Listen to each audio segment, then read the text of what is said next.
اعوذ باللہ من الشیطان اللعین الرجیم، بسم اللہ الرحمن الرحیم۔ السلام علیکم ورحمۃ اللہ وبرکاتہ۔ محترم ناظرین،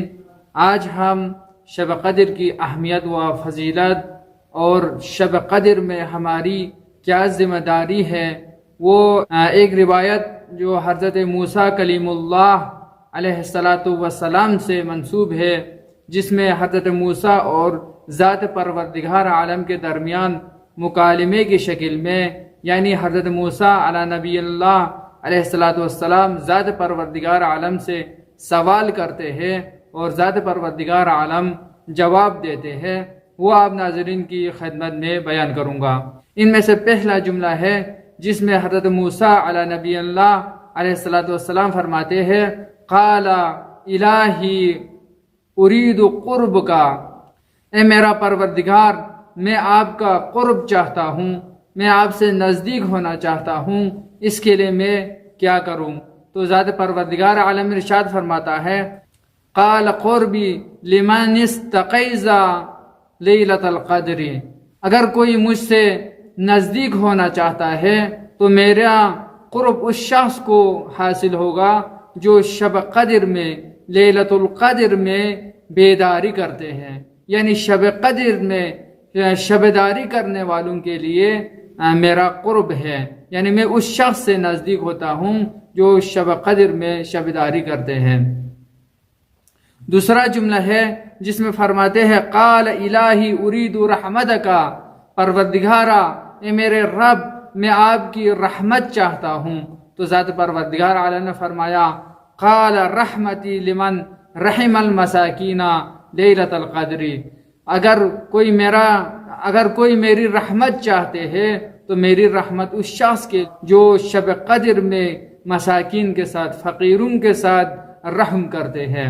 آگے تیسرا جملہ ہے جس میں فرماتے ہیں، قال الہی ارید الجواز علی الصراط، پروردگارا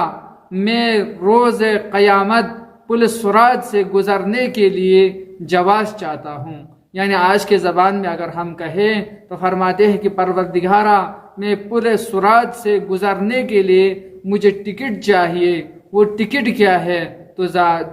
ذات پروردگار عالم نے فرمایا، قال ذالک لمن تصدقوا بصدقۃ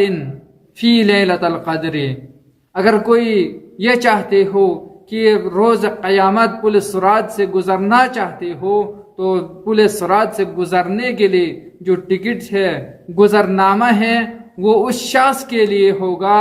جو شب قدر میں صدقہ دیتے ہیں، یعنی شب قدر میں صدقہ دینے والوں کے لیے، راہ خدا میں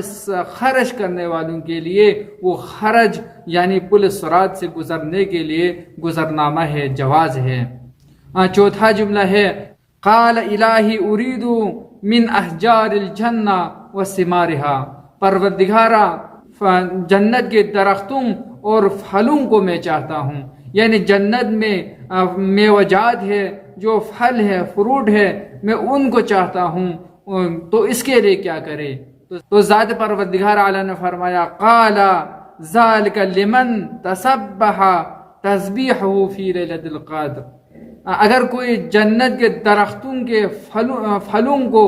کھانا چاہتے ہیں، پھل چاہتے ہیں، تو اس شخص کے لیے ہوگا جو شب قدر میں تسبیح پڑھتے ہیں، یعنی ذات پروردگار عالم کی تسبیح کرتے ہیں، حمد و ثنا کرتے ہیں، اس شخص کے لیے یہ نعمات، پھل اور جنت کے پھل اس شخص کے لیے ہوگا۔ پانچواں جملہ ہے جس میں فرماتے ہیں، قال الہی ارید النجاح من النار، پروردگارا میں چاہتا ہوں کہ جہنم کی آگ سے نجات حاصل کروں،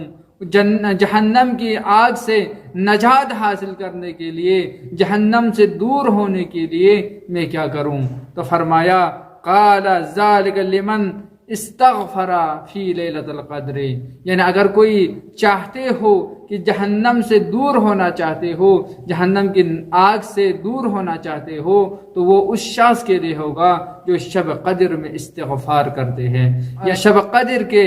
مستحب اعمال میں سے ایک ہے کہ تسبیح کرنا یعنی استغفار کرنا کیا ہے؟ استغفر اللہ واتوب الیہ، استغفر اللہ ربی واتوب الیہ، یہ جو تسبیح ہے، یہ ذکر ہے، یہ استغفار ہے، یہ 100 مرتبہ پڑھنا مستحب ہے۔ یعنی جو شخص اگر جہنم سے دور ہونا چاہتے ہیں، جہنم کے آگ سے دور ہونا چاہتے ہیں، تو اس کے لیے حضرت ذات پروردگار عالم فرما رہا ہے کہ وہ استغفار کرے، توبہ کرے، اپنے گناہوں کو چھوڑ دے اور استغفار کرے، اور اپنے گناہوں کو یاد کر کے اللہ سے توبہ کرے، استغفار کرے، تو وہ جہنم سے دور ہوگا۔ آخر میں فرماتے ہیں قال الہی ارید رضا کا، یہ بہت اہم ہے، یہ جملہ بہت اہم ہے، کیونکہ کون نہیں چاہتے ہیں اللہ کی رضائیت، اللہ کی خوشنودی کون نہیں چاہتے ہیں؟ ہر بندہ اللہ کی خوشنودی چاہتے ہیں۔ تو یہاں پر سوال کر رہے ہیں پروردگارا میں آپ کی رضا چاہتا ہوں، آپ کی رضائیت کے لیے میں کیا کروں؟ تو ذات پروردگار عالم نے فرمایا قال رضائی لمن صلی رکعتین فی لیلۃ القدر، اگر کوئی میری رضائیت چاہتے ہیں تو میری رضائیت اس شخص کے جو لیلۃ القدر میں 2 رکعت نماز پڑھتے ہیں، یعنی شب قدر کی 2 رکعت نماز جو پڑھتے ہیں، اس شب میں بیدار ہو کے 2 رکعت نماز جو شخص پڑھتے ہیں، اس شخص کے لیے میری رضائیت ہوگی، یعنی اس شخص سے میں راضی ہوگا۔ اللہم صلی علی محمد و آل محمد، والسلام ورحمۃ اللہ وبرکاتہ۔